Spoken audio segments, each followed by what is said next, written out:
Well, good afternoon. It's Sunday the 15th of March 2026. You find me at Coal Town of Balgony again. I was here reporting yesterday and the day before, and I was expecting to see quite a lot of changes, but I was also wondering, will they manage to do it overnight and all that? So let's have a little look behind me and see what they've done. So you will notice to the left hand side of the bridge they now have the side wings on.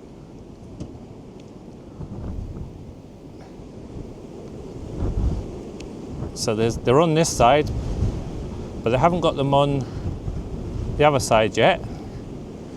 Thought they might have had them on there, but I thought it was a big push to get them on that side as well, because they've removed all the work platform that went lapped under the bridge and came up the other side for them to do all the rest of the work on. So they had to remove all that. That was two big sections. I think I can see that over there. There's also this massive, great big crane. I noticed yesterday after I'd made my video that the green crane they had here had gone, and I was wondering whether that green crane was big enough or not, and obviously it wasn't. So I'll take you along here to the bridge now and you can get a good old look at it. So they call these bits side wings, these sort of ramp bits with the sides on them, and you'll notice it's all rebar in the middle. Let's try and get through here. The other day I ended up filming the sky and my camera took off for itself, and I was talking to the contractor and I wasn't looking at the monitor, so I have to try and keep an eye on it today.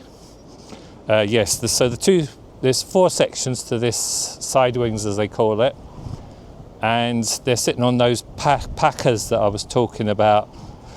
So whether they're going to put more rebar into this and tie the two bits together, or whether they just rely on the sort of concrete that they put in, I don't know. I can also see some threaded inserts into that concrete, so perhaps they might be utilising those as well. I don't know if that's just part of the manufacturing process. So I'll take you back out now a bit so that you can get a wider view. In fact, I'll just do this and you can see the bridge. You'll also notice, before I did that, all the bits that were sticking up in the middle of the bridge on the top deck are now gone, because that's what was clamping the work platform on underneath the bridge. They were going right through the thickness of the concrete. So you can now see the extent of the bridge anyway. So this is obviously going to get some concrete poured into that. There'll be some more shuttering to go around there. I think they can work on this during the daytime. That shouldn't be a problem, I would imagine. They'll get the shuttering on that and then they'll get that poured. Like I say, there is some bits of rebar sitting on the top up there, so maybe they're going to link the rebars through with those bits. I don't know. So yes, it's all looking very good. I have been assured the guys are going to be off site come the 9th of April. That is their end of the job, all going well, and that the handover it will get handed over to the railways, and then once it's all passed and everything, they'll open the bridge again. So there you have it. It does look pretty high. Now obviously it has to be to allow the power lines to go underneath with the new electrification of the lines. So that's what it's all about. I think this bridge has cost £1 million, give or take. Not cheap, is it? It's got the stone effect on the sides. I have mentioned that before. So this will look better in time, I'm sure. It's going to try and it'll blend in a bit more with the sandstone that's down below, the original sandstone that they've rebuilt back up. Well, let's have a good look at this big crane over here as well, because that's quite a monster. Don't know how many tons this is rated at.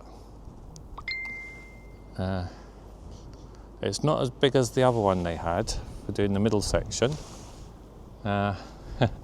But it can't be that far off. It's got a lot of counterweights on the bottom as well. and there'll be stabilizers out on that with pads underneath them to stop it sinking away in the ground or tipping over.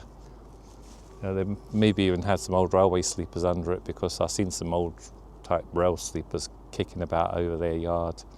So anyway, there we have it. A lot of progress today. I'm very pleased to see it getting on now, and a lot of other people that live in the area will be only too happy to see it opening again, because it is a considerable walk for some people to go around. So thanks for watching. I hope you've liked this video. I'll try and pop along in the next day or two and get another update, see if they've got the shuttering going on. There's got to be more damp proof course going on. Find out what they're pouring underneath the side wings as well, because it's just sitting on pads at the moment, so they can't leave it like that permanently. There has to be some sort of filler, whether it's the concrete that's just going to run out into that, or whether they'll use something. There's some types of foam and things like that these days, modern things that they can use as well, modern materials, so who knows. But watch this space and we'll try and find out. Thanks for watching, and bye for now.